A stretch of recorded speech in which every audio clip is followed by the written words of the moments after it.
the enlightened ignorance. What happens when the filters of reality disappear? Let's suppose we're having a conversation with a friend we've known since childhood. When we say we know, we're seeing our friend based on a knowledge, excuse the redundancy, inherited from a shared history. We know his tastes and inclinations. We recognize certain qualities and flaws in him, and can predict the circumstances that will make him angry or smile. We also know about his problems with his wife and his worries about his children, and we remember the times he's let us down, and we know the reasons for them. As we listen to our friend, we can't forget everything we know about him, and from all this arises a feeling and a sensation of familiarity and security. Now suppose a new expression on a friend's face, a strange sparkle in his eyes, or an unusually constructed sentence surprises us, and we suddenly realize that standing before us is a much more complex being than the one we thought we knew. Or even more, we realize that the knowledge we assumed was merely a frame of reference derived from the past and manufactured by ourselves, which filtered out the real person standing before us. But we also realize that we cannot define the real person. It is our childhood friend, well known, but we admit that what we saw of him was our own vision and not him. In addition to this cognition, which imbues us with freshness and emotion, we appreciate that we are simultaneously failing to recognize our own novel way of perceiving. We are aware of our ignorance, but we also realize is not rustic, obscure, or crude. It is a different kind of ignorance, illuminated by vastness and mystery, magic and novelty. What's more, we recognize in this ignorance a true feat in which we were able to surpass our own limits. We arrived at it in a bold act in which we had to deny our knowledge and were left empty, even at the cost of the familiarity and security that possessing it implied.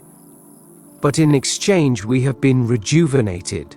Moreover, we have been born again, and curiously, we have made our friend do it again, because our fresh vision also rejuvenates him, and is his opportunity, as was ours, to take a step further in the knowledge of his true nature. Our friend will feel that something new is happening. He is being observed from outside a lattice, and therefore something exists beyond what he believed to be. The frames of reference through which we perceive and are perceived imprison us. Being too well known is the worst kind of prison, to the point that the way our close friends and family see us determines how we see ourselves.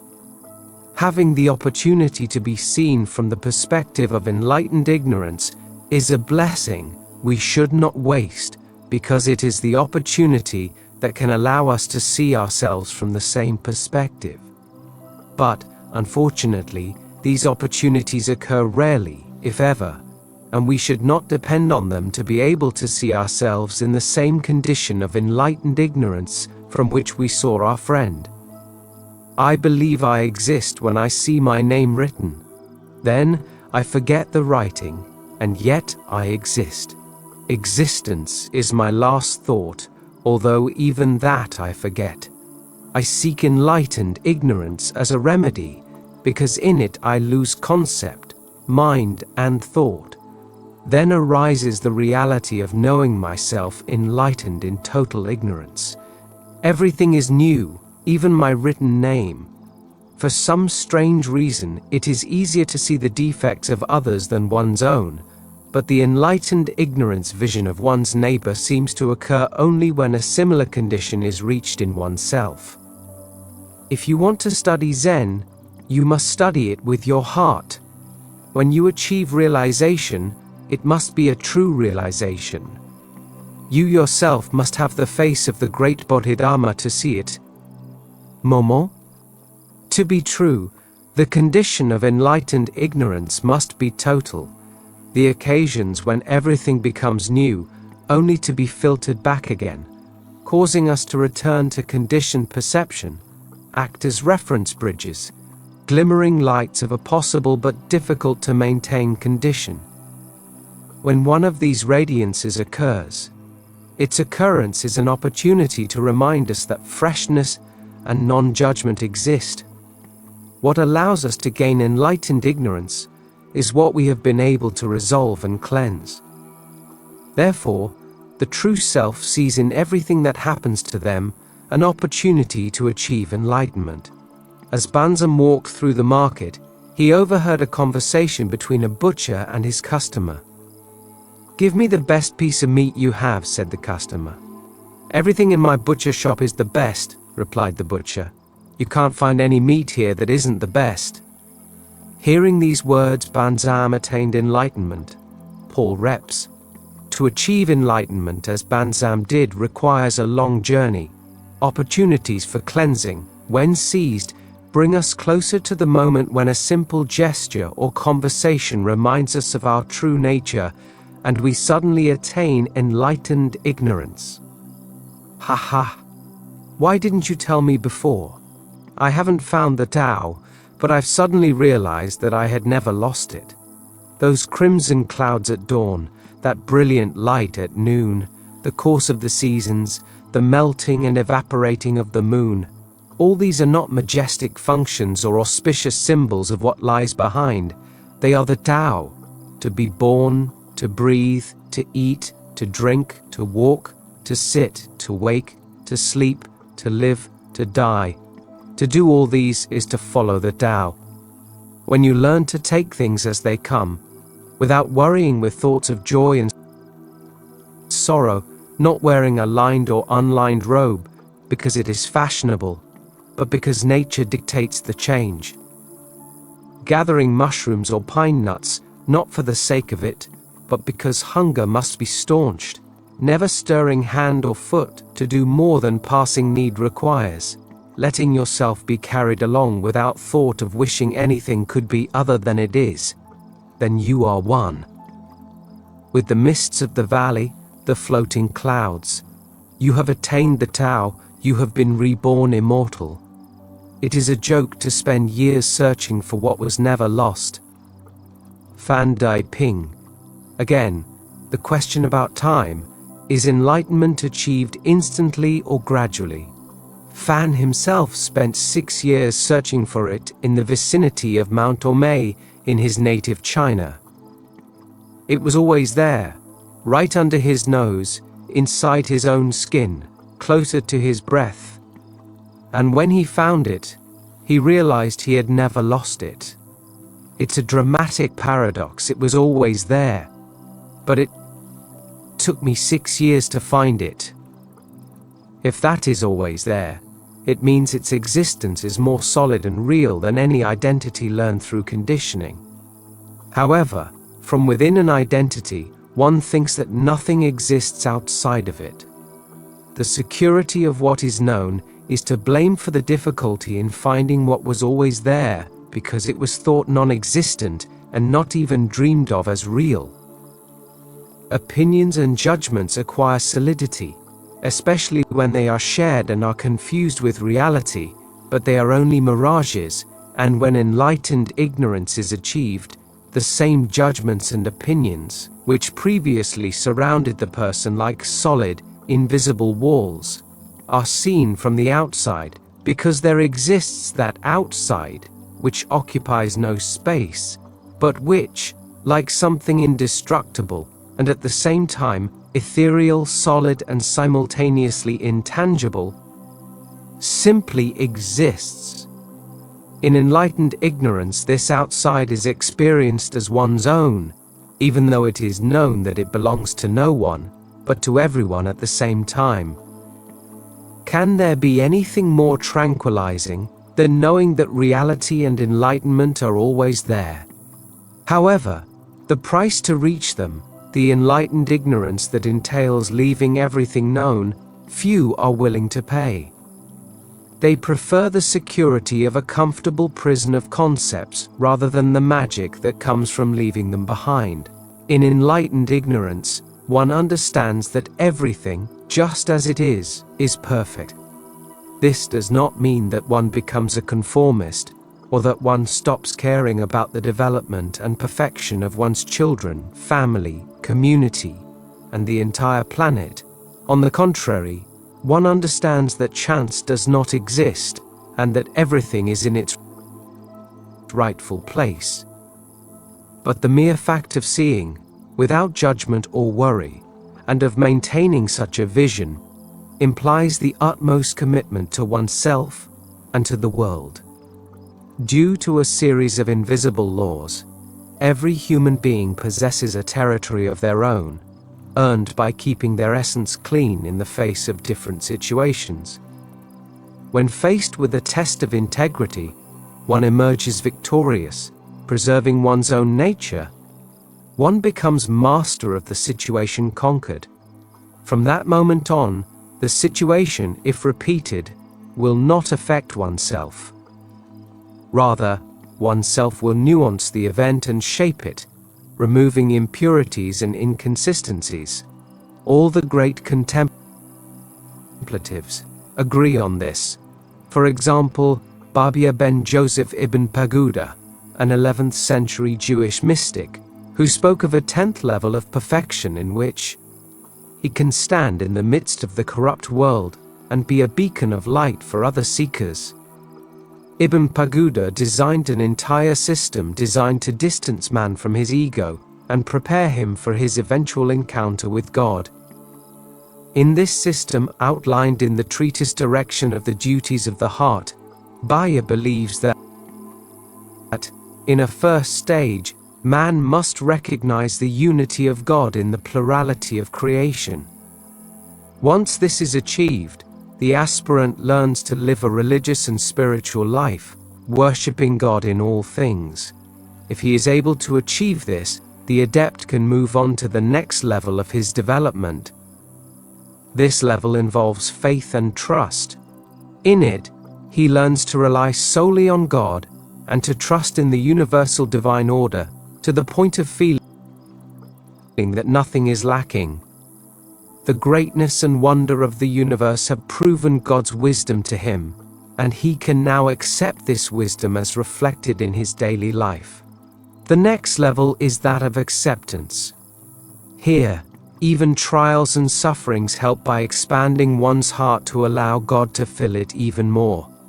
The fifth and sixth abodes are hypocrisy and humility. The acceptance gained will sooner or later confront the student with a universe full of doubts and temptations.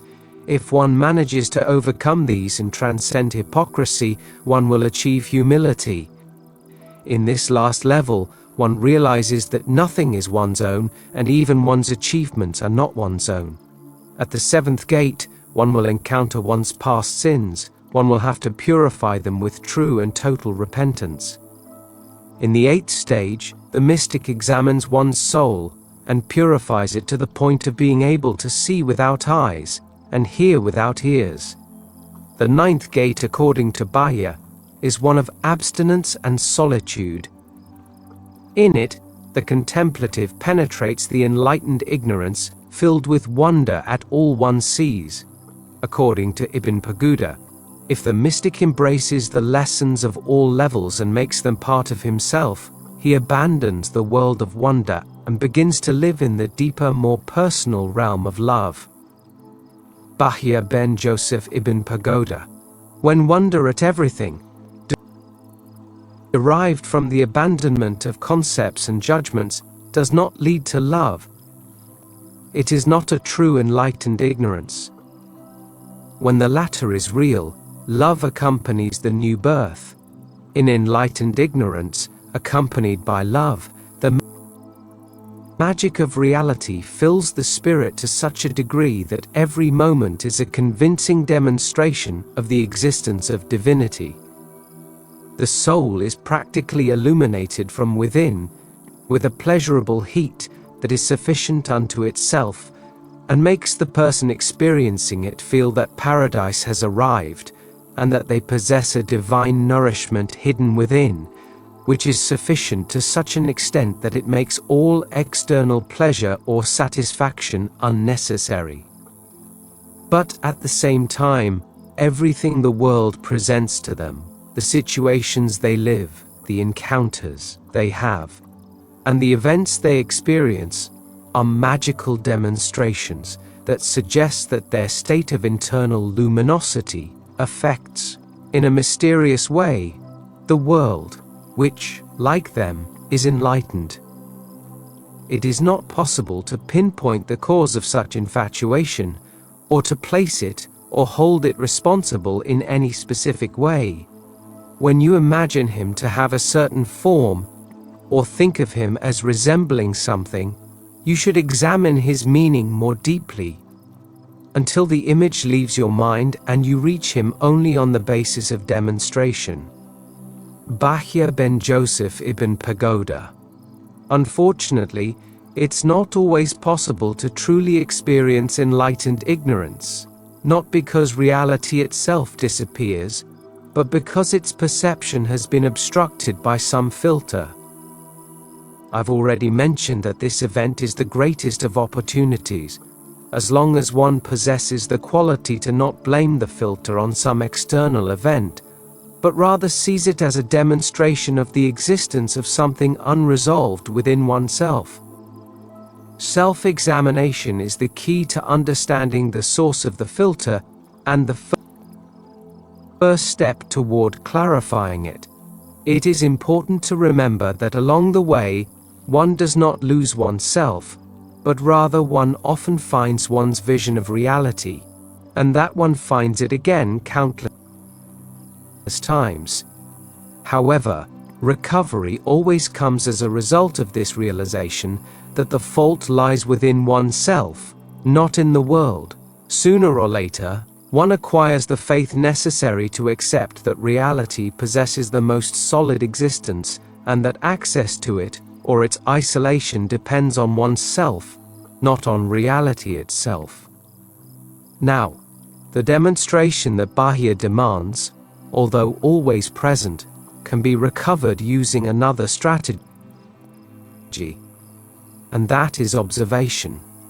In the absence of the inner light and its loving warmth, and faced with the failure of perception that prevents one from seeing the magic of the world, the seeker should not despair or believe that the illuminated ignorance, tinged with love that they experienced, was illusory and a product of fantasy.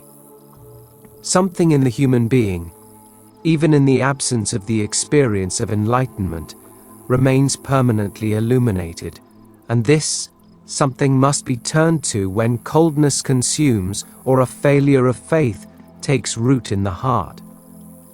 The something that remains and possesses all the attributes of emptiness, purity, and unity is known by different names: the witness, the observer, the one who realizes. There is coldness, observe the coldness. There is lovelessness, observe the lovelessness. There is helplessness, observe the helplessness. There is hopelessness, observe the hopelessness. There is confusion, observe the confusion. That observes is beyond all conditions and is simple, invisible, and empty. The observer always remains one step ahead of the observed, and its location is external to the prison wall of all identity. Since it is possible to observe one's own confusion, the observer transcends one's own mind. Since it is possible to observe the body as a unity with all its sensations, the observer belongs to a realm beyond the body and all sensation. The observer is one, solid and permanent, yet intangible and subtle. It possesses, ultimately, all the attributes of divinity, and is always within reach, within one, yet without location. Thus, when the direct and total experience of enlightened ignorance saturated with love is not possible, observe the myth of identity that has taken its place, and in this way, from observation to observation, from unification to unification, from release from prison to release from prison, the vision of the magic of reality and the taste of enlightenment will be recovered. It's enough to remember that one can observe, so that the state that occupies all consciousness, and therefore leaves no room for anything else, that stifles and suffocates in its total presence, can be glimpsed for what it truly is, just another event, tiny within the incorporeal, gigantic or inaccessible vastness of the observer. But, paradoxically, the observer disappears when reached because it is only a means to recover lost unity, a tool to rebuild the integrity that has been endangered. In other words, the observer is not a concrete entity, but something more, a process, a flow. The most difficult thing to observe is the personal myth, the theme of identity through which one perceives the world. When one succeeds in observing it, it disappears as a filter, and then the enlightened ignorance awakens because there is no longer anything to cling to, nothing to depend on, nothing known and familiar to provide security.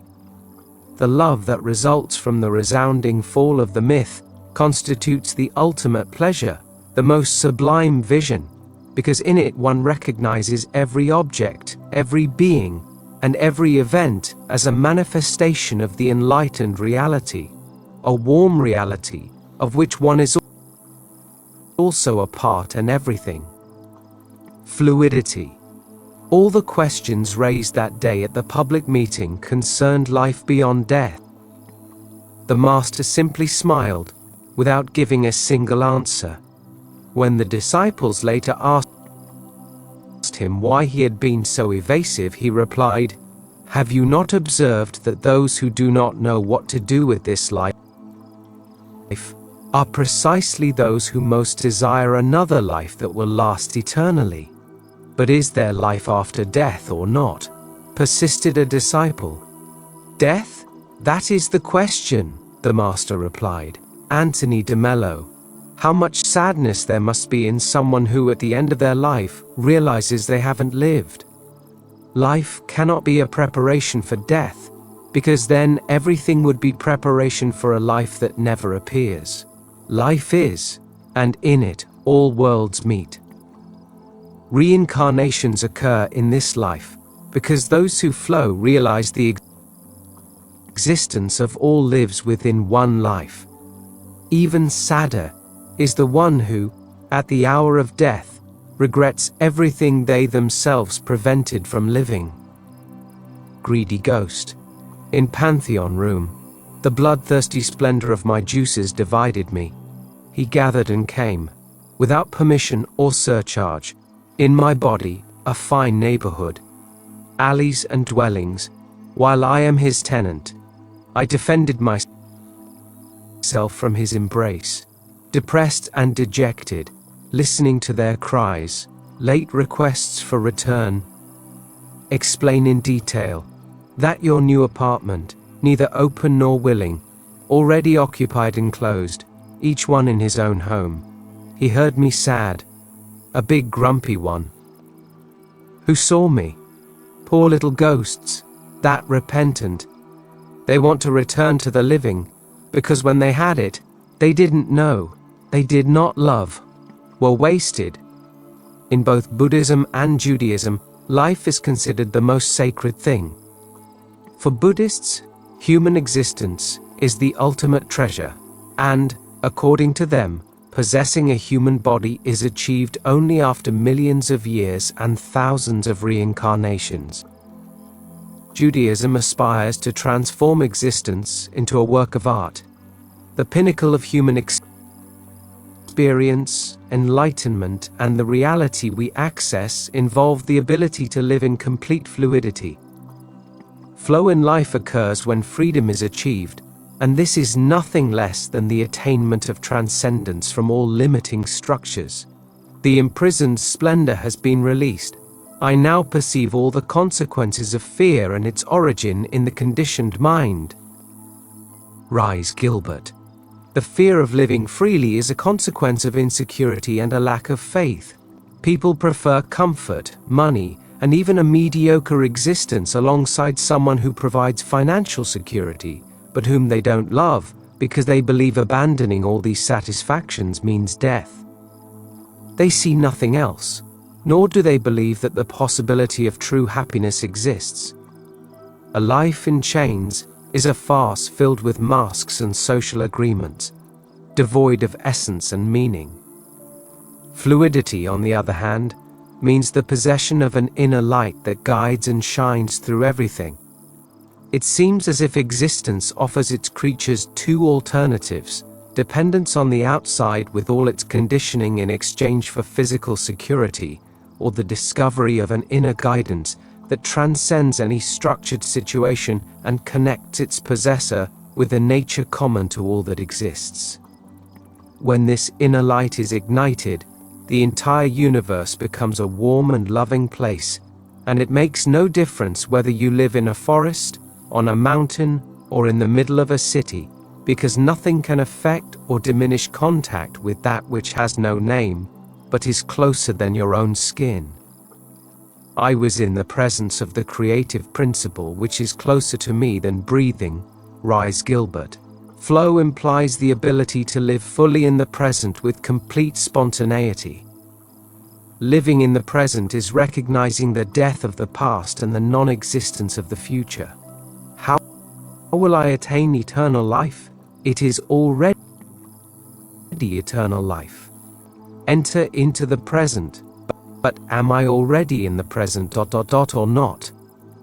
Why not? Because you haven't given up on the past, and why would I give up on my past? Not all of the past is bad. You shouldn't give up on the past because it's bad, but because it's dead. Anthony de Mello. Spontaneity arises and is derived from an absence of blockages or obstacles between impulses or action and their actualization. When a Zen master was asked to explain his teaching, he said, "When I'm hungry, I eat.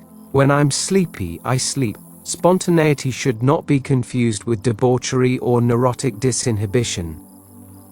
The spontaneity I am referring to is the same one that St. Augustine had already proclaimed. Love and do what you want. There is a state of consciousness in which the connection between the individual mind and the events of the world loses its interface, and yet everything proceeds in a fluid, benevolent, and perfect manner, as if a source of inexhaustible wisdom were opened, and a bridge of clear and exact contact were nuancing the action from a pristine and wise center, located somewhere mysterious within. Everything that exists is a process that assembles itself through patterns. Even the vision of a solid object results from an active process occurring in the brain. The perception of the object is the final result of the conjunction of all its elements into a unified pattern. The object itself is also a conjugated pattern of atomic and molecular movements. To see it as an object, and not as the myriad active components occurring within it, the brain must find and decode the common pattern of all that activity. No one would think that the object as a whole is a product of the random activity of its components, nor does it imply the cerebral activation of a process and a pattern. The latter is because the brain is evolutionarily prepared to unify all the complexity of the components that form the object pattern. This unification appears to perception and common sense as a fixed, inanimate solid. We only have access to the processing itself, only to its final result, and this presents the reality of the process to us as an object. If our brain were not prepared to unify the elementary components of the object as a whole, we would not see a solid object but rather the process itself, or its elements, related to each other but separate. In other words, we would not be able to discover the entire pattern, but only some of its portions, and then these would appear solid and fixed. For more complex, but equally non-random, processes than those that result in the vision of a solid object, our perception is reversed. And now we assume the existence of chance and the absence of unification and solidity. We only have unified access in our perception to certain levels of complexity. Below our decoding thresholds, nothing is random, and everything is solid. On the surface, everything seems random and subtle, but randomness and solidity depend on the instrument we use to perceive and our filters, not on reality itself. Suppose an ichthyologist is exploring ocean life. He lowers a net into the water and catches a variety of fish. Inspecting his catch, he proceeds in the usual manner of a scientist, seeking to systematize his discoveries. He arrives at two generalizations. No sea creature is smaller than 2 inches, but all sea creatures have gills. Both are true for his harvest, and he tentatively assumes that they will remain true the more times he repeats the catch. Applying this analogy, the catch is the body of knowledge constituting physical science, and the net is the sensory and intellectual equipment we use to obtain it. The casting of the net corresponds to observation, for knowledge that has not been or cannot be obtained by observation is not admissible to physical science.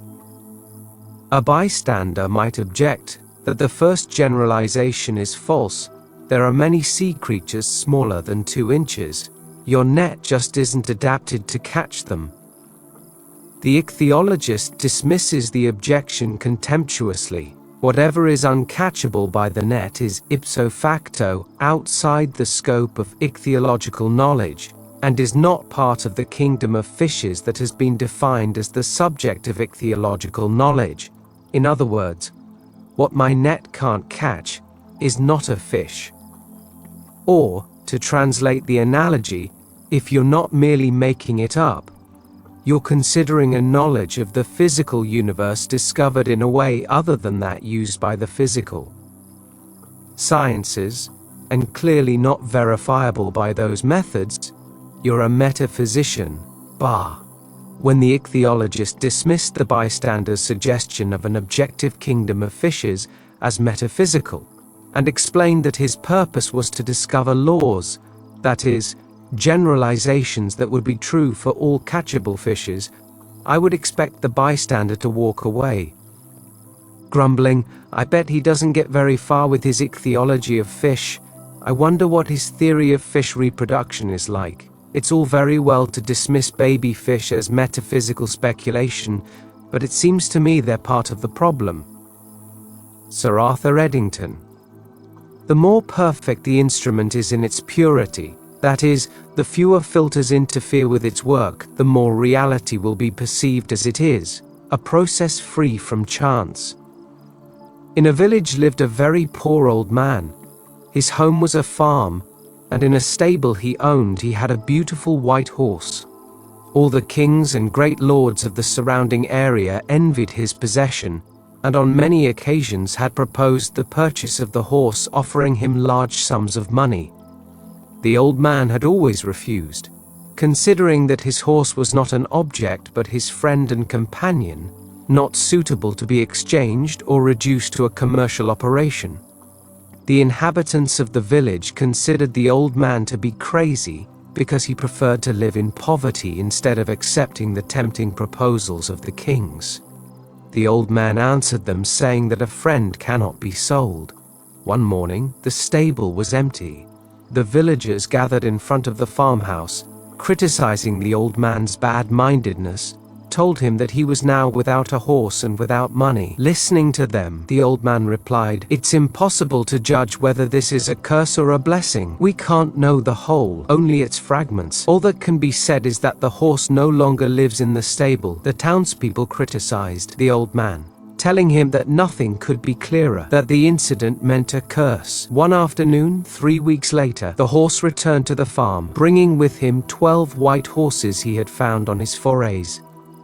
The people gathered again to rectify their judgment. "You were right," they told the old man. "What happened to you wasn't a curse but a blessing." The old man looked at them in surprise. "I'm surprised," he told them, "at your lack of understanding. The only thing that can be said now is that 13 white horses live in the stable, Whether it's a curse or a blessing, no one knows.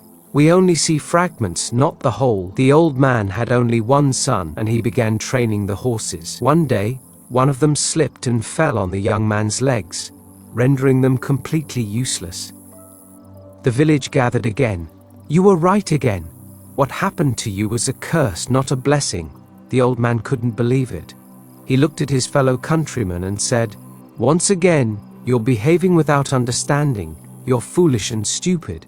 No one knows if this is a blessing or a curse. We only see fragments, not the whole. All we can say is that my son can no longer walk." The villagers debated among themselves. Some thought the old man was right, but others couldn't believe that a father wouldn't consider a child's disability a curse.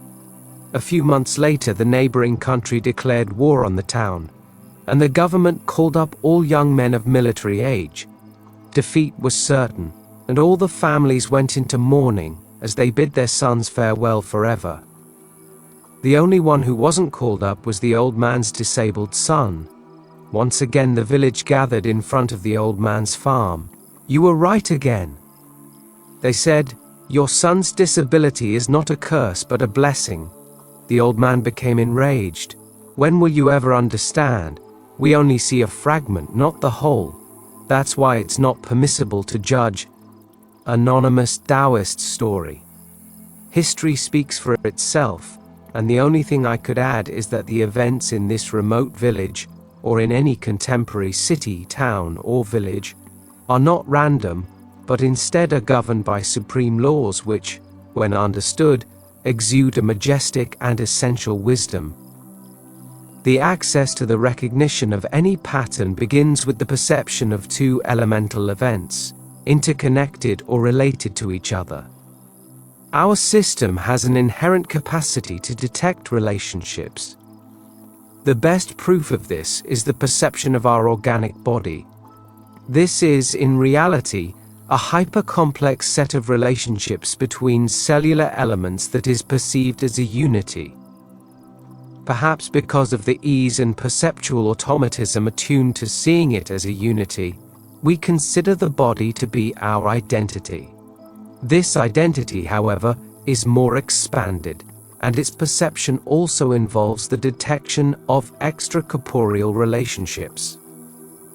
In other words, just as all cellular interactions give us the illusion of an embodied unity, the perception of the interaction between elemental experiences can be glimpsed as determining units more expanded than the organic body. Brains that have evolved over millions of years have developed increasingly perfect convergence circuits and neural processes, capable of unifying ever more complex information. The solidity of objects is the perceptual result of such refinement. The human brain continues this work of discovering the existence of non-random patterns in ever more complex processes. But we are still far from achieving, at the biological level, the unification of the whole. We see fragments disconnected from one another, and only the wisest among us are capable of recognizing their own limits and not attributing them to reality. If we could recognize complex units as we recognize simple ones, faith would accompany us at all times, because every moment would have meaning in itself and as part of a wise process. The wisdom of the whole would present itself to us pristine and complete. The fault for not perceiving in this way lies with time. We function in a present that is experienced as temporal, but has a duration. The duration of the present determines the solidity or invisibility of a process. The closer someone is to enlightenment, the greater their present will be. In the experience of reality, the duration of the present is infinite, and therefore everything is perceived as a pattern with intelligence and wisdom in which nothing is superfluous or lacking. Everything is as it should be, including ourselves, and therefore the only alternative is to flow in that present that contains everything. However, this does not imply absolute determinism. nor does it mean that enlightenment aims to achieve omniscience in which everything is known, including the outcome of any action. The vision of the world as possessing meaning and of what happens as a process also does not interfere with individual freedom. This is because the reality of enlightenment does not belong to events or processes, but to those who perceive them. The world follows its course, full of meaning and in the absence of chance, and this is how it is perceived, but the flavor of enlightenment does not depend on events, no matter how wise they may be. That taste depends on that which belongs to no mode but is found in all. It belongs to the being in which all processes occur, since the Tao is all, and there is nothing outside of it, since its multiplicity and unity are identical. When a finite being sheds the illusion of a separate existence, it is not lost in the Tao. By casting off its imaginary limits, it becomes immeasurable. It submerges the finite in the infinite, and although only the finite remains one, far from being diminished, it assumes the stature of the infinite. This perception will bring you face to face with the true secret cherished by all accomplished sages. The mind of one who returns to the source thereby becomes the source. Your own mind is destined to become the universe itself. Seng Lao Weng. The secret lies in unity, because that's where all the influences we don't recognize as our own come from, but which are ours, even if we don't realize it. Just as the recognition of the solidity of a process occurs when we recognize the pattern it forms, and this pattern exists independently of our perceptual scope, so the unity that is our true nature exists whether we are aware of it or not. When we become enlightened, we will know that it was always there, but we were unable to recognize it. Fluidity depends on this inability to recognize. The less fluid it is, the greater the fluidity, because who is capable of opposing their own nature? Opposition arises from ignorance, and ignorance arises from a failure of perception caused by poor filtering. A cell in our body is part of our corporeal unity. From it, it receives influences that remain mysterious as long as the cell is unable to access the unity to which it belongs. The same situation prevails with each of us as elements of a more expanded unity. The difference between a cell in our body and us is that as human beings, we do have the possibility of accessing the unity to which we belong. Therefore, we are greater than even the angels. And for the same reason, Buddhism considers the human body a priceless treasure, and human life a non-fortuitous result of a development in which the accumulation of good deeds leads to the possession of such a sublime and valuable instrument capable of leading us to enlightenment.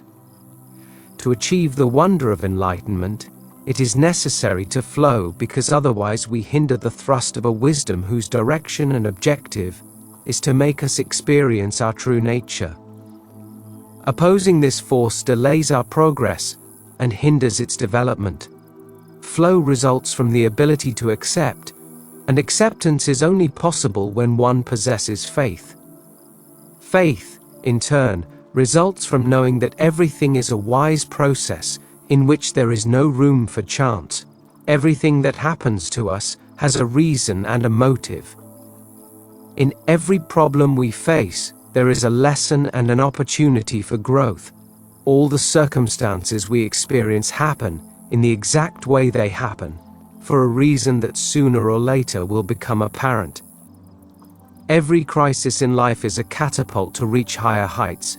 Every confrontation is a blessing that reflects us, and in which we reflect our own shortcomings. When we blame circumstances, the past, our neighbors, or any other event for what happens to us, we are missing out on a lesson that, properly viewed, has as its purpose to help us remove a filter, cast off a mask, shatter a structure, or transcend a prejudice that has imprisoned us. Every death gives rise to a new birth, And it is precisely the moment in which we hit rock bottom that is the immediate antecedent of the new light. As the saying goes, the coldest, darkest moment of the night is the one closest to dawn. The unresolved, fleet waiting, your moment. A sea, warm and wet, forgotten by the mind, everything in it, it is written, on printed tissue paper, gentle winds. They intermingle. The brocades turn sweetly, waiting for the word, the silhouette, the breath, let it connect. Sit down. External origin. So terrible. It is not from within. It is so in new deception that the possibility of arrangement dies. Meanwhile, keeps floating, on hold, the ballot it has full, without a doubt. New line. But it is not enough. When all is completed, must be accepted. From within, the wisdom of unity is profound and persevering. When the power within it decides it's time to leap forward and sends a crisis, the person experiencing it has two options. The first is to look externally for someone to blame for the situation. The second is to delve internally into what this crisis is reflecting, what it teaches, and what it signals as unresolved. The first option results in the loss of integrity and judgment. This option is responsible for violence, lack of love, war, persecution, and hatred. Furthermore, it exacerbates the problem, and it will reappear, but more serious and damaging. The second option allows for resolution, fosters development, leads to humility and love, and when truly resolved, closes a cycle and fosters growth. What is not resolved will reappear repeatedly until its owner understands that there is no external culprit or scapegoat responsible for what one has caused and caused. Flow means accepting that no one but oneself is responsible for what happens to us, accepting that what happens is always a reflection of ourselves and an opportunity for growth. Growth means getting closer to who we truly are, and this is the totality in which everything that happens within. In this condition, nothing external exists, only oneself. In this unity, one cannot think of not flowing, because to flow is to be alive, and not to flow is to be dead. For flow, humility is a basic requirement. One of the greatest impediments to achieving fluidity is vanity and pride. One can be sure that whoever manifests them is a pedant, and not an enlightened one, since their presence is a sure indication of the existence of a filter on reality, and proof of a lack of realization of it. In simplicity, one flows because there are no ego blocks or roles to play, but oneness with reality, the knowledge of reality. You shall love your neighbor as yourself. The Bible, a Sufi would ask God, "Show me your presence without the veil of your attributes," and God would answer with a resounding negative. But why? Because you will not endure the solitude of my divine oneness. But if that is what I want most, the Sufi would ask again. Good. God would agree. He then knows that you are that. Pir Vilayat Inayat Khan. To know reality is to know oneself. But who is oneself? Oneself is the whole. From the true self, everything happens within the body, which has lost its limits, and whose skin possesses no boundaries separating it from anything external. This last point should no longer seem strange to anyone who has followed the explanations in this book. The knowledge that our true identity is the whole is possessed by those who understand how we perceive and understand the psychophysiology of this process. I previously mentioned that the brain creates a hypercomplex distortion of the space-time lattice through the creation of the neural field. I also explained that the neural field, when interacting with the lattice, results in an interference pattern that we perceive as reality.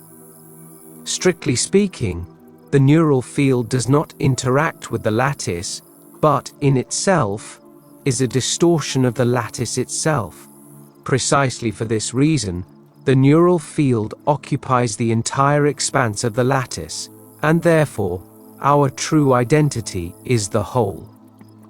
From the above consideration, it can be inferred that the most natural and true state of consciousness is the consciousness of unity, in which there is no exterior separated from an interior, but only the latter, since it is the distorted lattice that experiences and perceives.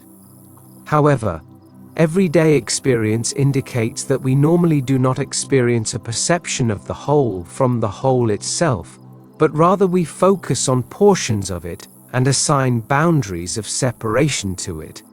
This means that, in addition to the interaction between the neural field and the lattice, there is a mechanism of focusing experience responsible for its fragmentation and restricted localization.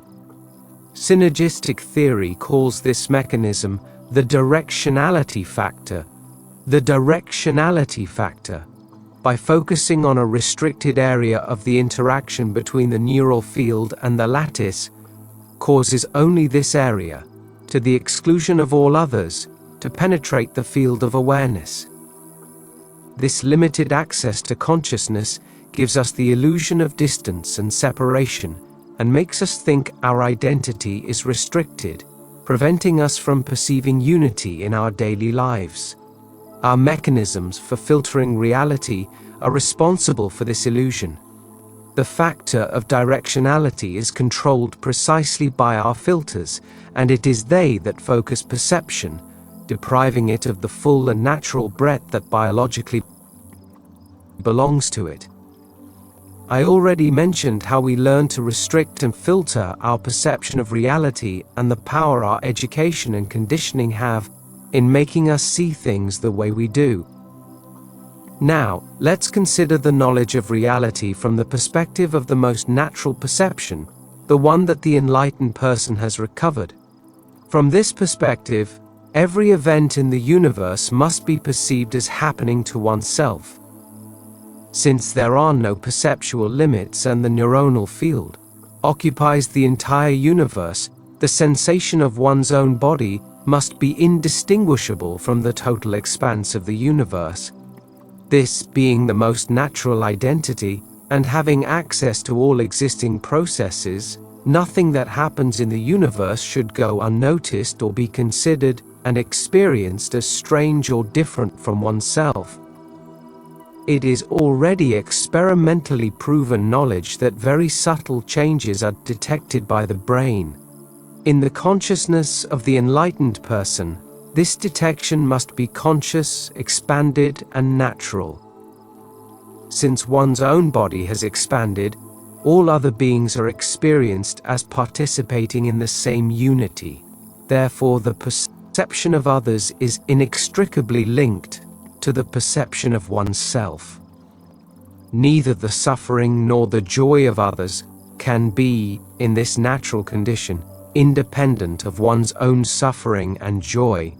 Therefore, in this condition, one is a brother to all that exists and to all who live, and for this reason, neither selfishness nor separateness can exist. Rather, what exists is a universal love that admits of no exceptions. One's own body, being one with the rest, possesses such a wealth of events that a state of wonder, interest and enchantment with the present permanently exists. Since everything is part of oneself, there is no distance, and therefore experience can arise in any area of the universe, or in several at once. Just as with the organic body, which in everyday consciousness exists as a unity and simultaneously with all its parts, in the expanded body of the enlightened one, an experience of absolute unity coexists with a differentiated experience of each of its portions. In this way, just as in the organic body, one can preferentially attend to one portion over another, while simultaneously remaining aware of the total unity. Within the universal body, distances and speeds do not exist, so the enlightened person can instantly situate themselves in a distant galaxy, translate from the solar system to Earth, or sense all locations at the same time. The perception of the universe in this natural condition is the same as that of an object for conditioned perception. That is, the entire universe must be perceived as a quasi-solid, detecting within it the sublime pattern that results from all its processes. This universal pattern, in addition to being visible, is experienced as a sensation of being oneself in everything. On the other hand, the recovery of the natural perception of unity and the experience of one's own body as indistinguishable from the totality make the enlightened person take responsibility for the health and well-being of their own body. The meaning of their existence is therefore linked to the well-being of the totality. Their condition must be the same as that of the entirety of their universal body. To admit any other condition would be tantamount to allowing a sick area in the organism. The illness of one portion affects the whole, and therefore its responsibility entails the achievement of a generalized enlightenment. The clearest historical example of this decision to be congruent with the attainment of enlightenment for all beings was that of Buddha. The very existence of this enlightened being indicates that this knowledge of reality is not theoretical, but entirely experiential and true. The existence of entire communities in which their members lived the meaning of existence in this responsibility for the smooth running of the cosmos seems to have been that of the Olmecs and Toltecs in pre-Hispanic Mexico. The achievement of the same state of consciousness in Buddha and in the greatest Toltec shamans, together with that of beings who have attained enlightenment in all known traditions, indicate that the recovery of the experience of unity is possible for human beings as a whole, and not only for a few privileged individuals. I come from a family of saints, the human family. In the morning, upon awakening, the warmth of self-knowledge permeates the enlightened one. Everything is natural and spontaneous, and their own state fills space, saturating it with a loving sensation. All objects shine with the light of consciousness, and life in everything awakens with it. There are no filters or concepts, only that vibrant, loving flow that imbues reality. There is nothing to do, but inaction is the most intense activity, because the manifestations of the same are multiple and infinite in their delightful variety. Everything is occupied by the same feeling of being oneself. It is an exuberance of being in existence, powerful and determined, vibrant and thrilling. The awareness of one's own state unifies the knower, the known and knowledge, because there, to know oneself is to know everything. There are no doubts or need for explanations. Everything explains itself in the experience of unification and in its sweet and luminous taste. From there, every being is recognized as possessing the same nature, and humans as having the maximum capacity to manifest it. We are all one, and simultaneously, each person is a different manifestation of the same thing. The experience of reality, we know, happens to oneself and is unique and exclusive, but it happens at the same time to everyone. It is nourishment, an iridescent effluvium that exists within oneself, but for which one has acquired responsibility. Keeping enlightenment alive within oneself sustains it in everything: flowers, birds, stars, and the moon. It is a delicious responsibility, replete with ineffable, serene, and mysterious pleasures. Everything is magical because everything is new and fresh. There are no judgments, and nothing is more than or less than anything else. It is the same being in everything and within oneself. There are no desires or conditions, but the same self-referential state, pure, full and empty of obstacles and blockages. Anyone who asked for a definition of this state, or an explanation of it, could be offered a silent smile, a circular gesture with the hand, or a caress, but not words, much less concepts.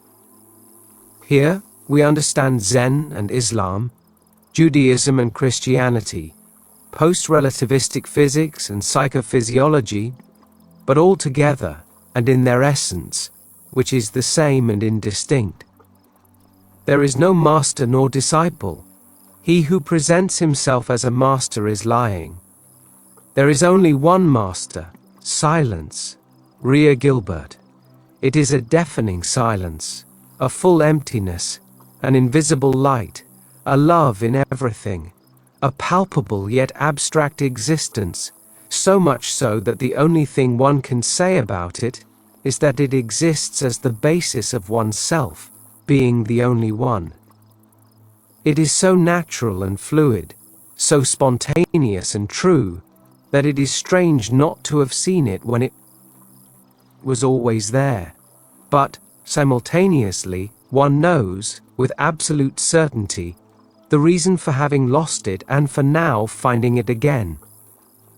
It was always there, but one was not there. One was somewhere else, deceptive and limited, hypnotized by the conditioned mind, assuming roles, displaying masks. It is naked, public, and common. What was once personal, hidden, and selfish now exists without past or future as it has always existed. Moreover, it always exists for whoever can see it. Its existence is independent of who perceives it, but whoever perceives it feeds it and is fed by it, reality. It is self-sufficient, and that is all that is sufficient. Nothing else is required for happiness. It is self-generated and total happiness, because it is reality. Its knowledge lies in its experience.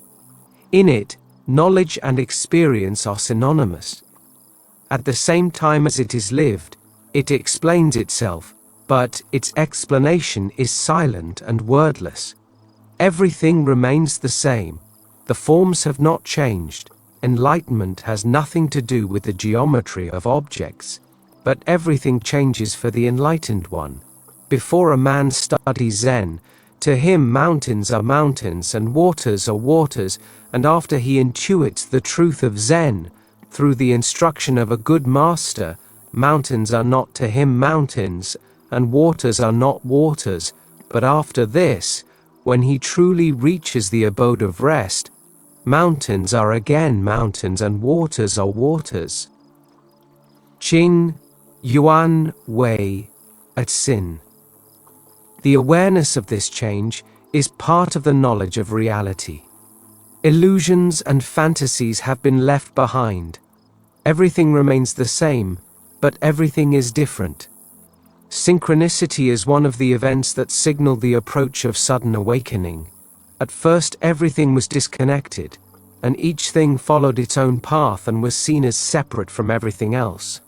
When a confluence of events occurred, it was explained as the result of chance or coincidence. Now, the increase in coincidences begins to astonish until it becomes commonplace. One begins to suspect that the world holds an inexplicable magic and mystery. Sooner or later, one understands that events and their relationships have something to do with one's internal state, until this and external events cease to be two separate and independent aspects. In reality, they never were and never will be, but the knowledge of their unity did not exist, and now it does. The signs of the unresolved appear in the form of accidents, calls of attention from the one reality to one of its manifestations. Since the blame is no longer placed on the outside, it is understood that the impediments to flow come from within, and are opportunities for recapitulation and inner discovery. The knowledge of reality is a knowledge of unity. One of the necessary requirements for achieving the knowledge of reality is the abandonment of the ego, self-importance. Maintaining the ego represents a diversion of energy necessary to establish genuine contact with reality. Self-importance is a diversion and waste of this energy and a blockage in the process of development. The vain, proud, and egotistical person uses their energy to maintain an image and play a role for others, instead of applying this same energy to open their perception and enter into contact with their true nature. The concept of energy has a definitive psychophysiological value. For the neuronal field to achieve the purity necessary to establish an interaction congruent with the basic state of the lattice, it must possess a high degree of coherence and vibrate at very high frequencies. These two conditions require a great energetic potential. There is already experimental evidence to support this, which was discussed in a previous chapter. Self-importance and ego are fixed structures that inscribe their existence in the neuronal field, incorporating blockages and rigid morphologies. These morphologies act as informational garbage dumps and cause the field to filter reality rather than flow into it. 4. Unity consciousness. Filters act by impeding rather than facilitating its perception and experience. An enlightened being is a true human being in the broadest and most genuine sense.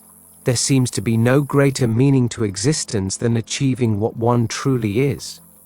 Knowledge of reality implies this achievement, not the acquisition of special powers or miraculous feats. If these powers exist, the fully realized human being attaches little importance to them. What matters is being and existence, not feats of power. However, in being, in reality and contact with the true nature of unity, powers abound because reality is replete with magic, and the person who experiences it also becomes magical. Their very existence is a constant magic in which everything is possible. An order to move, in the state of bodily consciousness, translates into an act.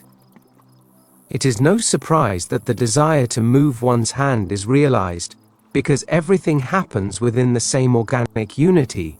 In the realization of unity, when the body has expanded, the same thing happens, but on an order of magnitude that involves the entire universe. The enlightened one's desires are fulfilled because his connection is with the basis and essence of everything. His contact is with the very origin of the energy that gives life to everything. However, the realized being desires nothing because he has everything. If he is asked to modify events in a preferential direction, in accordance with his personal satisfaction, he refuses because he realizes that the way things happen is the way they should happen. Furthermore, personal preferences no longer exist for him because his person has expanded and is no longer limited to his ego, his personality, or his character. His personality and character, however, continue to exist because the tendencies of his organic body and his heredity persist, but he views them from the same perspective with which he views any personality and any character, as a loving manifestation of oneness. His organic body has not died, and therefore he treats it with the same love, acceptance, and fluidity with which he treats the body of his wife or children, or that of any being that requires his attention and care. The difference is that he no longer identifies with his body but lets it be and act freely and without blockages or restrictions. Since he no longer adheres to any structured morality, his ideas of good and evil no longer exist. He has transcended them and observes everything with wonder, the manifestations and actions, the tendencies and occupations. He sees them as one attends a fascinating spectacle full of surprises. His knowledge of himself is part of his knowledge of reality, but he is equidistant from any two extremes. He is located at the place where fire cannot burn him or water wet him, but his body still operates in the world and needs to be cared for, fed, clothed and its needs met. Since he no longer identifies with his needs, although they persist, he also views them from the perspective of a loving parent. The powers of perception he has acquired are also not his possession, and he does not identify with them. If they manifest, that is fine. If they cease to manifest, that is also fine. There is no loss or gain for the enlightened one, and both conditions are glimpsed from the same balcony of contentment and perfection from which he perceives every event. If he must act, he acts. If he doesn't have to act, he doesn't. If he must speak, he speaks. If he must remain silent, he remains silent. There are no imposed rules or obligatory conditions for those who are grounded in the reality of their true nature. Therefore, anyone fortunate enough to encounter a fully realized being in enlightenment is amazed by their spontaneity and fluidity, their lack of posturing or inhibitions. Everything about them flows freely and gracefully, with total attention to the present and an intensity that seems superhuman. The same fluidity and spontaneity are found in the behavior of animals in the jungle and in the countryside, untamed by man. There are no ulterior motives in free animals, no prejudices or blockages. Their walking, running and flying are pure grace, their eating is total, and their flow is enviable. The enlightened human being shares with them the same untainted, uncorrupted, or hypocritical nature.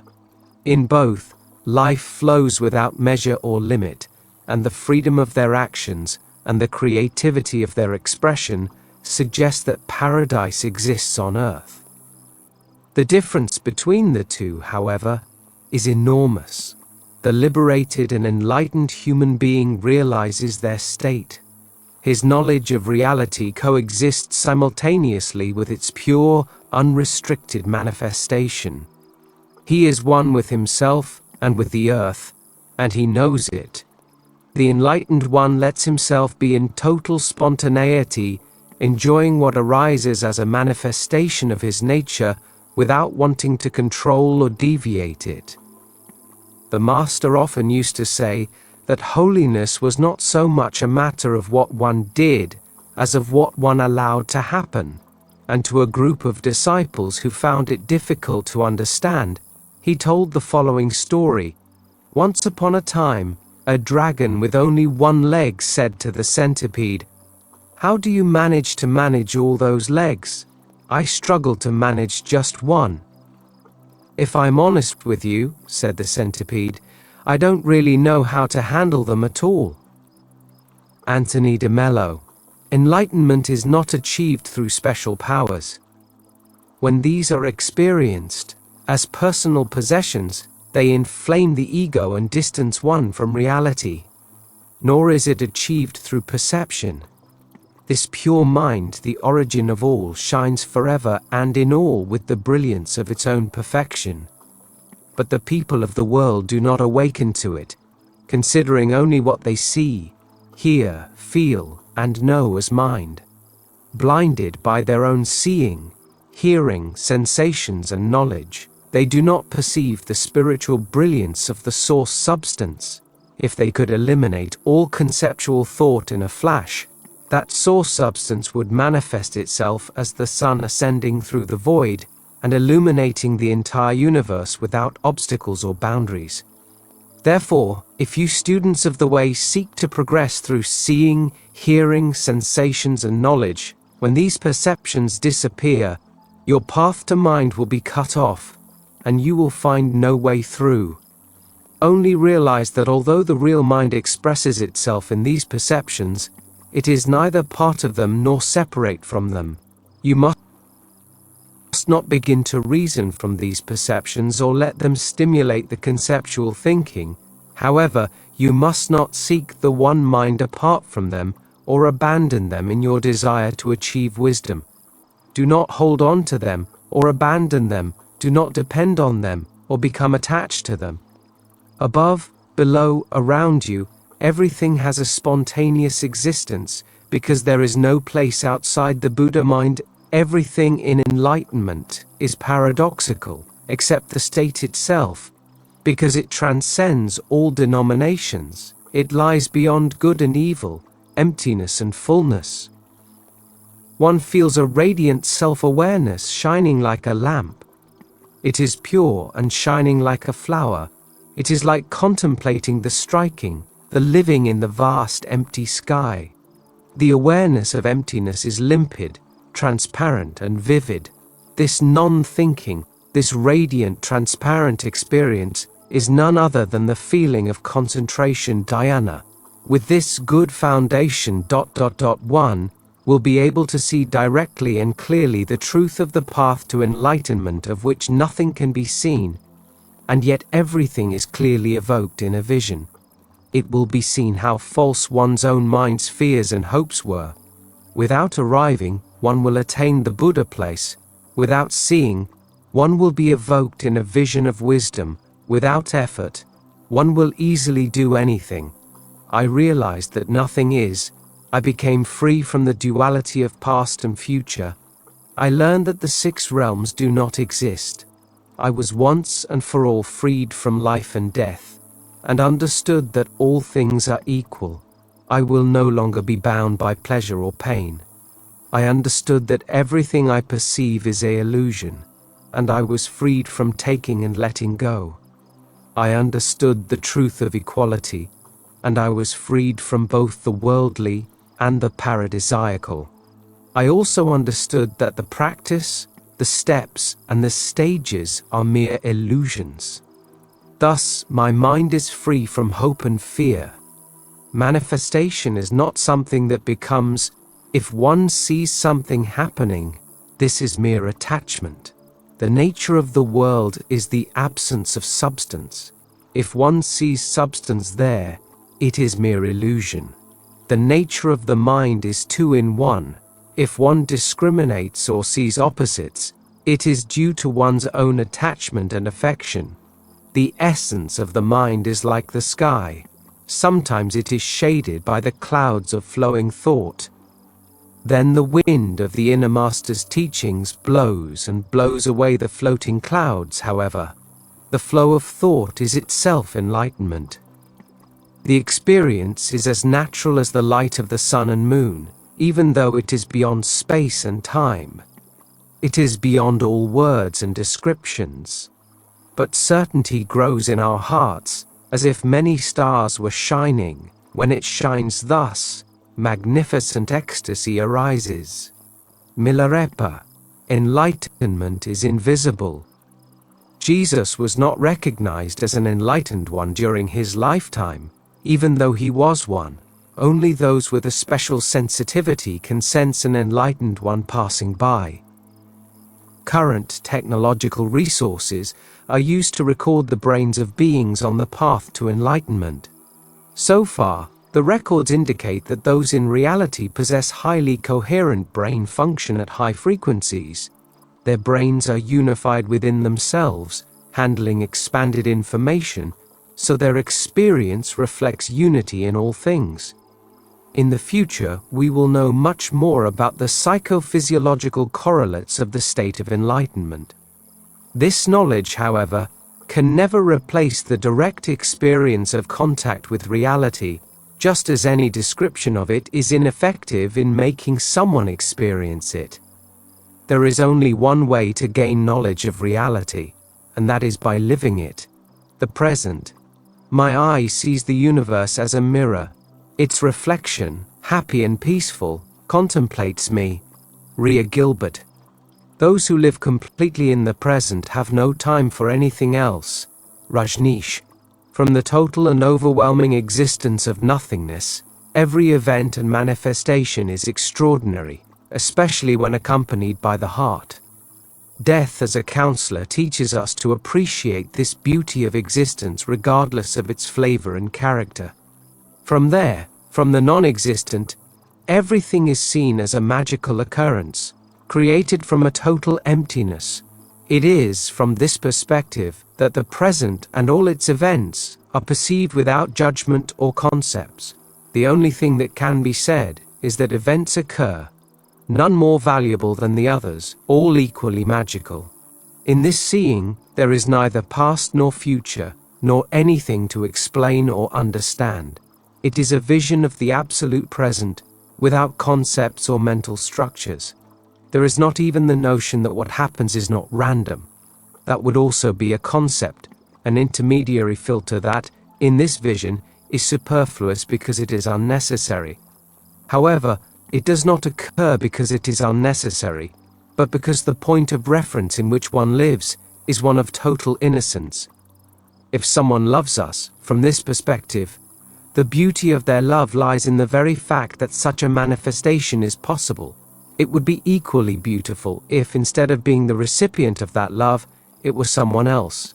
In any other state of consciousness, the above would be impossible. Only from total detachment, in an absolute lack of selfishness, is the manifestation of love itself, without belongings, seen as a sublime event. To live reality in the present is to live without the burden of personal history, but with its legacy.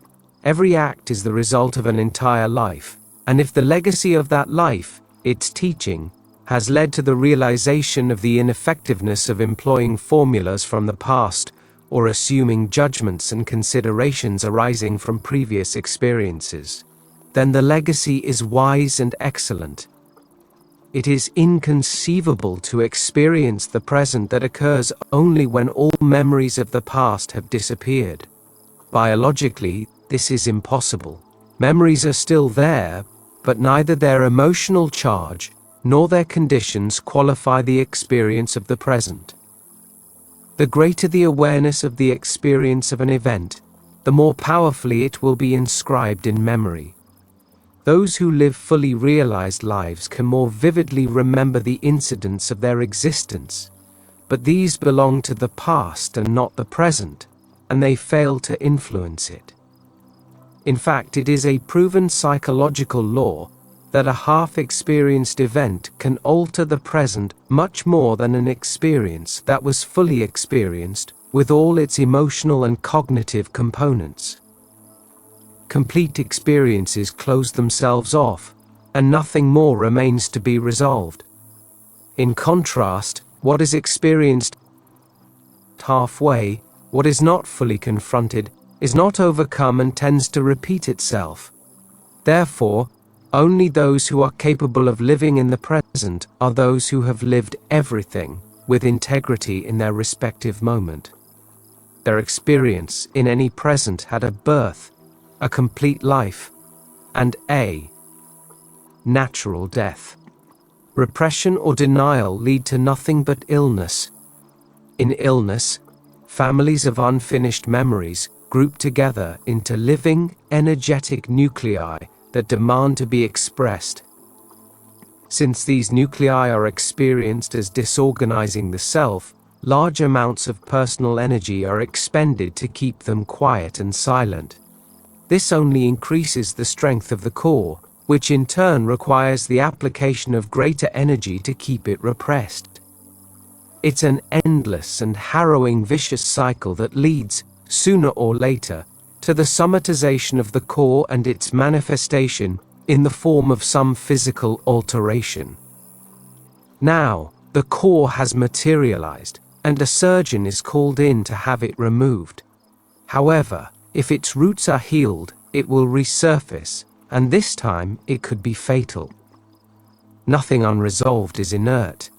Everything requires an appropriate avenue of manifestation, otherwise it may reveal itself pathologically. Those who possess this teaching as a legacy of their life have no choice but to learn to act freely and follow their impulses, giving them healthy and true outlets, in accord with their true nature. Myriad manifestations and events coexist in the present. Their experience requires a being here and now, whole and fresh. Those who master the present, living it with all their intensity, without pathogenic nuclei, or the need to inhibit any manifestation, possess a majestic dignity. When Subha Manava Todayaputa saw the Blessed One sitting in the forests, The Brahman was moved by the beautiful serenity of his personality, which shone with the utmost radiance. Like the moon among the stars, his features were perfect, shining like a golden mountain. His dignity was majestic, with all his senses under perfect control, so tranquil and free from all obscuring passions, and so absolutely calm, with his mind subdued and silently disciplined. D.T. Suzuki. The subdued and silently disciplined mind of Buddha is a mind free of pathogenic nuclei that need to be inhibited. Disciplining the mind to the point of silence is only possible when there is no disturbance within it linked to unresolved aspects of the past. Controlling the mind does not imply repressing it, but rather observing it with equanimity from a place beyond the mind and its contents. Enlightenment is not nullity but fullness,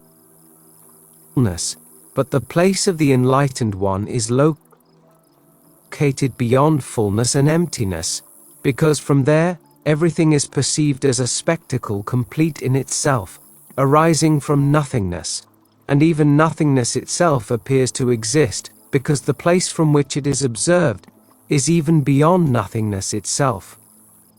Judaism calls this place Yehida, which translates as singularity.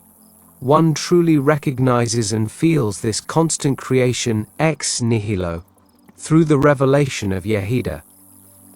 Since the four levels of the soul are, in themselves, inherently linked with their respective worlds, their spontaneous apprehension is the indisputable proof of the existence of their worlds. The feeling that there is no existence independent of the worlds, and that one's entire being is constantly being created anew from nothing is, on these four planes, action, formation, creation and emanation, a novel concept. Only on the level of Yehida, which transcends all worlds, is there an innate understanding that all worlds are nothing, that one's entire existence is a completely new creation, which is continually being renewed at every moment. Rabbi Menachem M. Schneerson. The singularity is the one itself, and its transcendence with respect to all worlds results from its localization as a totality of all worlds. From there, the vision of nothingness arises because everything that occurs happens within it, and there is no external point of reference to which creation can be attributed. The feeling of singularity is synonymous with that of unity in oneself, since there is no other, there are no two totalities, there is only one being, and that is oneself. Between the banks of pain and pleasure, the river of life flows. It is only when the mind refuses to flow with life and remains stuck on its banks that it becomes a problem. By flowing with life I mean acceptance, letting what comes come in, and what goes out go. Desire not, fear not, observe the actual as and when it happens, because you are not what happens, you are to whom it happens. Ultimately, you are not even the observer.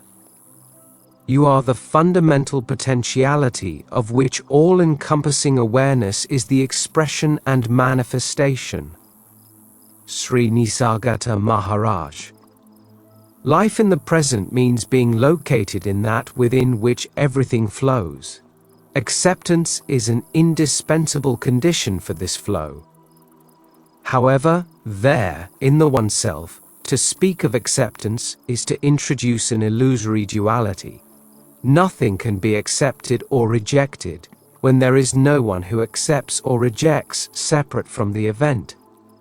In the flow within oneself, there is no separation between what flows and who allows the flow. Each of the different traditions has used a different name to express the same content. In Buddhism, for example, the term mind is used to express the indescribable principle that forms the basic essence of all existence. Mind is uncreated and has no beginning or end. From it, all existence is created, and its substance is of an absolute and indissoluble unity. The God of Judaism possesses attributes that make him indistinguishable from the mind of Buddhism. God is a simple and absolute unity, in which no differentiation is possible. He is uncreated, has no beginning or end, is present in everything, and gives life to everything. His existence takes place in an infinite present, and he possesses no form, color, or size. In Taoism, the Tao cannot be defined, and whatever can be said about it neither encompasses nor explains it. The Tao is at the core of everything, being this very essence. It is also uncreated and exists in an absolute present that admits no temporality. The Tao is one and totally indivisible. God, mind, and the Tao are conceived as always existing in a timeless existence, as if what these terms refer to were that itself, which is achieved in the instant in which one manages to live in the present, when all filters of reality fade away, and the true nature of the One itself manifests. He who attains this condition bequeaths, in his testimony to it, the evidence that there exists a sublime form of human existence, in which all the attributes mentioned in this book are manifested. This form of existence is not separate from the human, but, on the contrary, is the most genuinely human, to the extent that he who lives it is the only one who, with all justice, can call himself a son of man. Science, strangely, came close to this condition of unification when it discovered that every act of observation affects the observed, and that, therefore, there is no basis for assuming that the observer and the observed belong to two separate, independent realms. The existence of the one mind was filtered into this scientific discovery, science itself into a knowledge that is allowing us to come closer to who we truly are. There is no longer any justification for not participating in this knowledge and experiencing the taste of enlightenment. One of the reasons that can prevent such realization is a lack of self-esteem. A human being raised in a punitive environment that stimulates feelings of guilt conceives of themselves as bad, unworthy, or incapable of achieving any degree of permanent happiness.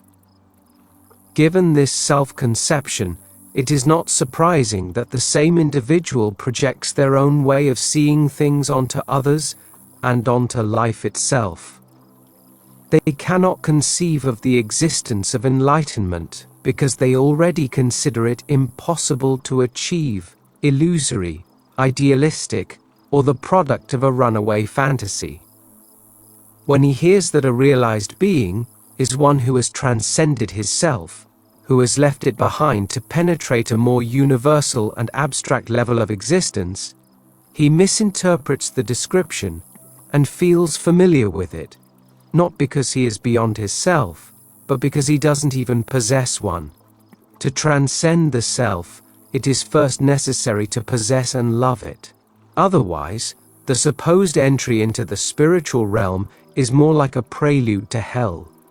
In his rejection of his own self, and not in his transcendence, he may interpret enlightenment just as he lives his own life, empty and meaningless. And, since every explanation of reality is paradoxical, there is a high possibility of confusion in a purely rational understanding of it, especially for those who have not been able to resolve their most basic psychological problems. Hence, the rejection and aversion so common in Westerners toward the teachings of the Eastern Masters. No one who does not possess an elementary level of psychological health can benefit from a sudden leap into pseudo-realization. Sooner or later, the illusion will always disappear, and one will have to face unresolved or half-resolved problems with the added complication that their solution will now be more difficult. An example of this error is the use of drugs that stimulate altered states of consciousness. An entire generation has realized that this path is not the correct one, and that to achieve true liberation, A trip on hallucinogenic mushrooms or ingesting LSD is not the solution. However, nothing happens without a compelling reason. And the same generation that may have had artificial glimpses, but ultimately glimpses, of the existence of other forms of perception, is now seeking more authentic ways to achieve self-realization. To be authentic, self-realization does not depend on specific environments or special external conditions. The authentically realized self maintains its state under all conditions, because its state, if true, is beyond any external and changing contingency. You imagine that in the absence of a cause, there can be no happiness. For me, dependence on anything for happiness is total misery. Pleasure and pain have causes, while my state is my own, totally independent, uncaused and unassailable. I can perceive the world just as you do, but you think you are within it, while I see it as an iridescent drop in the vast expanse of consciousness. No matter what happens, I remain. At the root of my being exists pure awareness, a spark of intense light. This spark, by its very nature, radiates and creates images in space and events in time spontaneously and effortlessly. As long as I remain mindful and relaxed, there are no problems. But when the discriminating mind comes into play and creates distinctions, pleasure and pain appear. Sri Nisargadatta Maharaj. Pleasure and pain appear when we fall into the vice of belonging. Belonging, in turn, arises with identification. That experiences is free by its own nature, but loses its freedom when it identifies. It then feels that its well-being depends on some condition external to its own essence. When we experience pleasure, it is not found in any object but within ourselves. It is a reminder of what our true nature is, because when it is stimulated, the result is the experience of happiness. The problem lies in believing that this happiness was caused by something when, in reality, it is contained within our true being. One of the conditions for the ability to live happily in the present is to maintain contact with our true nature, regardless of the passing of days, the houses we live in, the environments we inhabit, or the people with whom we interact. Living in the present does not imply forgetting who we are, but rather recreating at every moment contact with ourselves. In this way, neither the passage of time, nor the illnesses of our body, nor the events we face can alter us. The clearest sign that someone has not been able to break through and transcend their myth or theme of personal identity is to hear them complain about the repetition of days, the boredom of life, and the existence of nothing new under the sun. What this complaint truly conceals is the inability of the person uttering it to break out of a prison they have constructed themselves. It is not a complaint about reality, since they have no knowledge of it. If they did, the last thing they would think of would be to complain about it. The reason for the complaint is their own alienation and lack of contact with their true nature. This is always new and brimming with freshness and well-being. Being new does not refer to the changing external appearance of objects or the novel succession of events, although these too are created anew every moment. The reference is to the unfathomable and infinite depth of the one's sense of selfhood. This sensation is what truly makes no day similar to another, or makes it possible to accuse reality of being boring. Penetrating within oneself, noticing the constant rebirth of being, always the same and always different, is the discovery of the eternal novelty of the existence of reality. When one lives in oneself in this way, one also lives in the world in this way. Being new to oneself permeates the world with the same freshness. The self, transforms into oneself when the world and oneself merge into reality. When this happens, the angels rejoice at the event, and the enlightened ones of all ages and traditions smile. There are no important events for the enlightened, except when someone reaches the supreme goal. Only then does his heart rejoice. Sri Nisargadatta Maharaj. Every object, as the self merges with the self, becomes permeated with consciousness and bathed in the same light as the one who has thus attained reality. Everything his attention touches will be ignited by the same flame of consciousness he has attained. Consciousness is in everything from the tiny pebble, the rounded dewdrop, the dog, and the galaxy. It is in three-dimensionality that it is sustained by penetrating in unequal measure into the fourth residence of the observer. It is the observer of consciousness who witnesses from there. It is the human being who penetrates like no one else, who understands what has been said before. It is by understanding this that he realizes that his true mission here on earth is to rescue consciousness from all matter. In reality, it is understood that the mission was not a goal to be achieved, but a constant presence happening in the present. Furthermore, creation is one's own. In detachment from the world, one enjoys it as if seeing it for the first time, just as the word offers its harmonious song from silence. It is from the primordial emptiness that color and form appear, in that everything offers full teaching, since there one understands that creation is one's own. Reason doesn't understand, but who is she? An old worn-out soup, leftovers from other times. Useless old man who offers nothing anymore. Now the commitment is to understand everything from the silence that shines within. No, reason cannot understand it. But perhaps, after hearing it so much, it will penetrate the mystery and help on the path. Nothing needs to be discarded.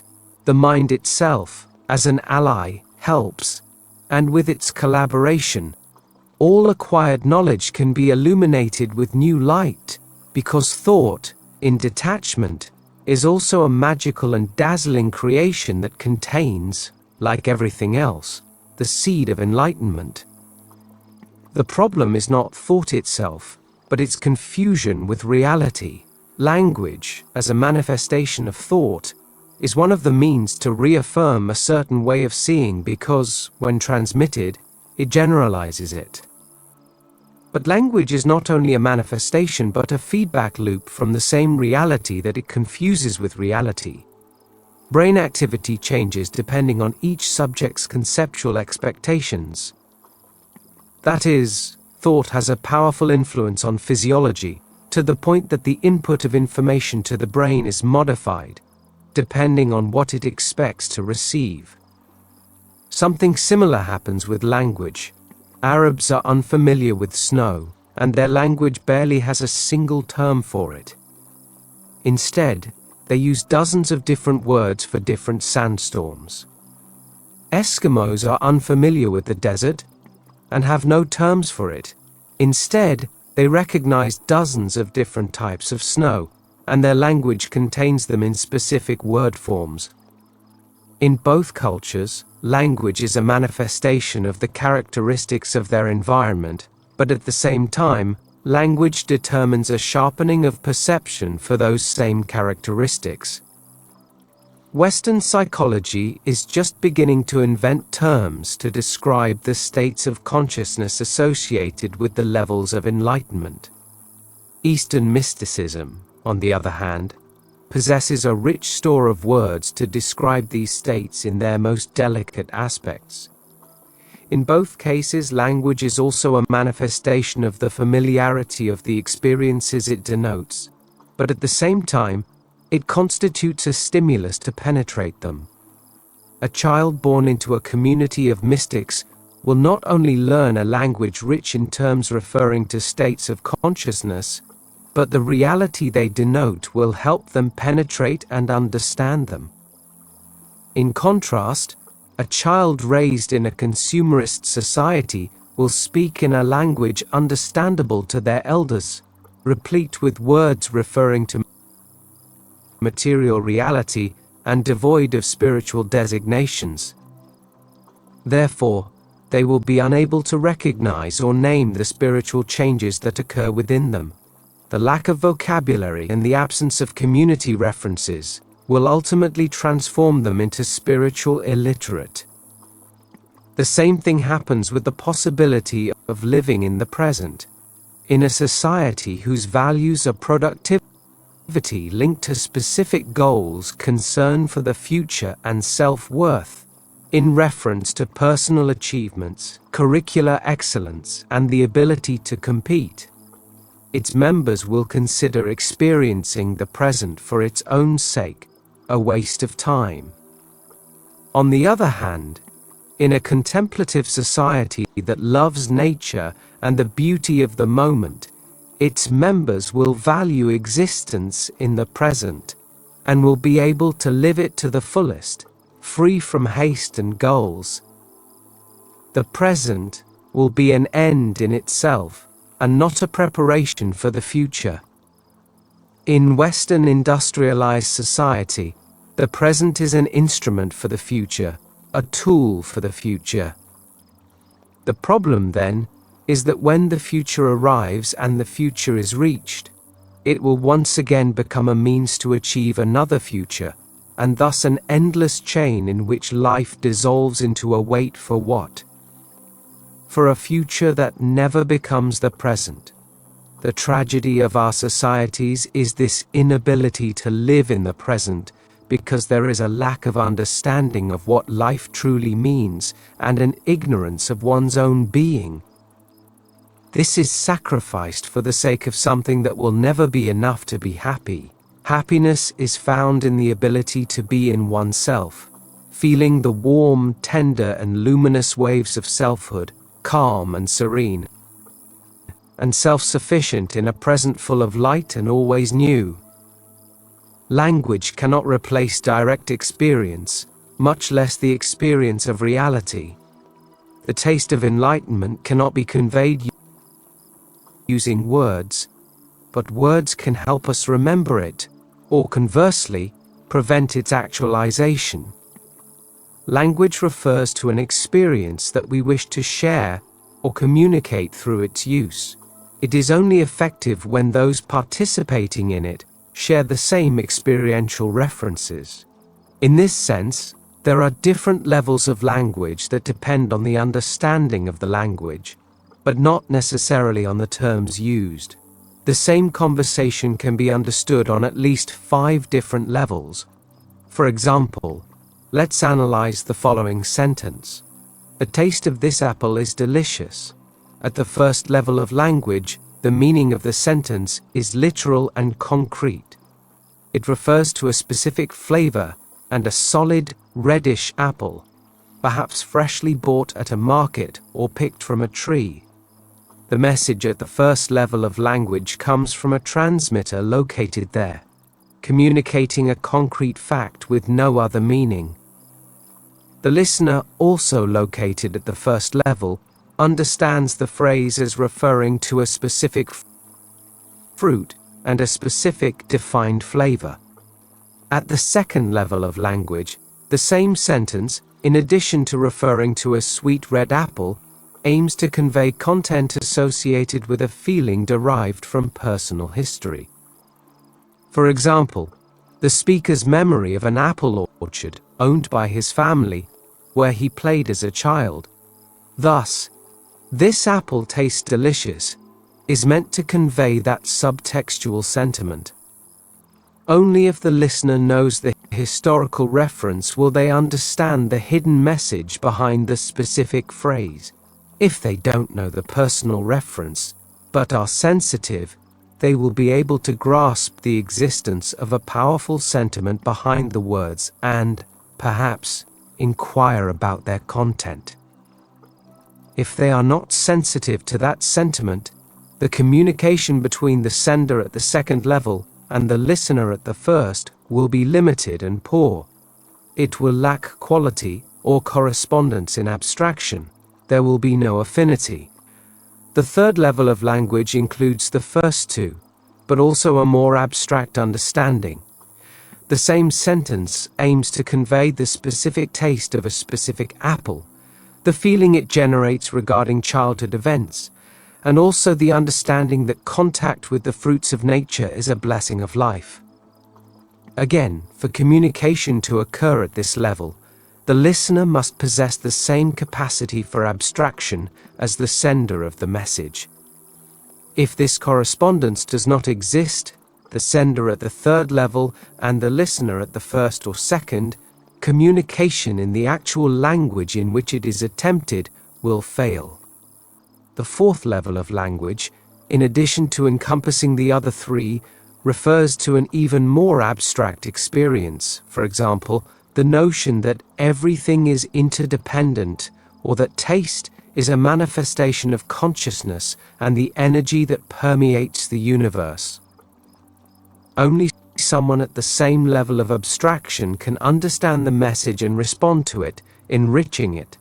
At the fifth level, abstraction reaches its highest level. Only a fully realized being speaks in the fifth language.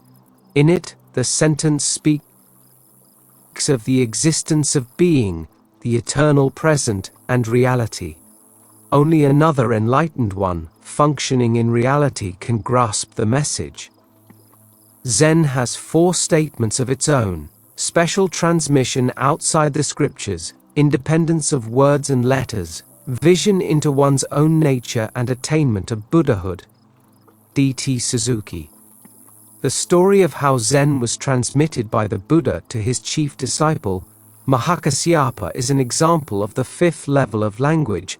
When the Buddha extended a bunch of flowers before his congregation, the meaning of this was immediately grasped by Mahakasyapa, who smiled at him silently. D.T. Suzuki. The relationship between man and the world can be conceived as a dialogue that also has 5 levels. Reality is always there, but its understanding depends on the degree of abstraction of the listener.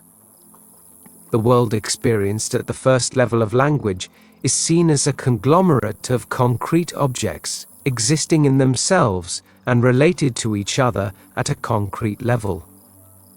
The world in the second language becomes more personal. Objects are seen in relation to personal history and tinged with affection or repulsion. At the third level, the vision of objects is experienced in a more abstract way. At the fourth level, objects are perceived as interrelated and sharing the same nature as the observer. At the fifth level, everything comes to life, and the dichotomy between observer and observed disappears. Here, reality is experienced in an eternal and absolute present. Reality was always there, but like the spoken sentence, it was interpreted differently, depending on the state of consciousness of the reader of its text. Reality is like a text that can be read. Carlos Castaneda. To live reality in the present is to taste enlightenment every day. Epilogue. Of all possible human states, enlightenment constitutes the supreme level. In this second part of the book, we have reviewed the characteristics of this state, drawing on great masters from different traditions.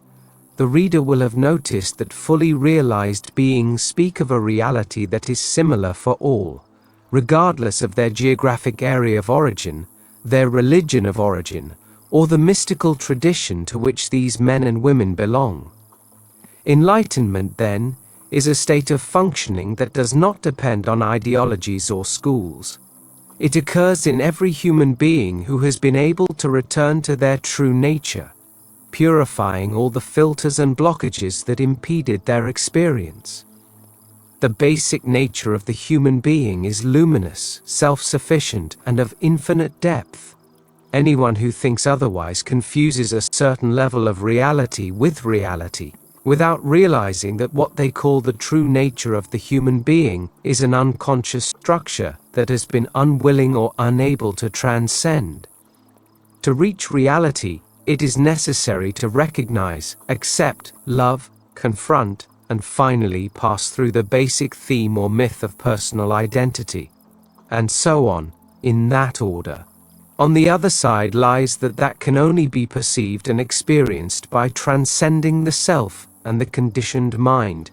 Since the arrival at reality has occurred in human beings from diverse traditions, and each has used a different method, enlightenment, being one and the same, can be achieved through different paths. Finally, I would like to mention some of the conditions that any technique that claims to lead the adept towards enlightenment must meet. First of all, reality does not discriminate and is open to all.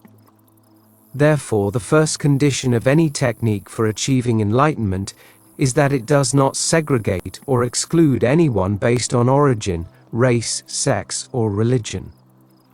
Schools that require vows of secrecy and pride themselves on their esoteric nature must be avoided. Secondly, enlightenment is a state of simple and perfect unity, and therefore, the second condition a technique must meet is that it not propose as its ultimate condition asceticism and isolation. We have seen that, at some points along the path, isolation is necessary, but it can only be proposed for certain intermediate stages, and for the purpose of decontamination, never as an obligatory end. Enlightenment is not separate from life or in opposition to it. For the same reason, if a sect advises abandoning one's family, distancing oneself from one's children or home as a requirement for achieving enlightenment, it is making a grave mistake. Third, enlightenment is a state achieved as a result of personal work. No one can enlighten another human being or prevent them from making their own efforts. The promises of powerful leaders that submission to them is the only path to salvation lead to the hell of dependency and authoritarianism, not to enlightenment. Fourth, everyone has their own path to enlightenment. This was perfectly understood by Buddha, who varied his instruction depending on the needs of his disciples, and never adhered to a rigid training regimen. An anecdote illustrative of this was the occasion when Buddha detected the approach of a seeker who, on the verge of death, desperately wanted to free himself. Buddha waited for him all day, and when he saw him, he knew it was him, and no one else, whom he was waiting for. The only instruction he gave him was to refrain from verbally naming objects.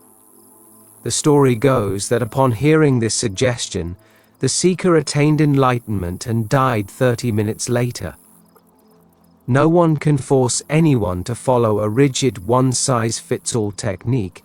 Doing so assumes that we are all identical, or at the same stage of development, and that is false. This does not contradict the fact that we will all become enlightened one day, but everyone is free to choose their own path to do so. Finally, reality and enlightenment cannot be confused with the acquisition of powers or the activation of striking images. Psychic powers are epiphenomena, not the ultimate goal of enlightenment.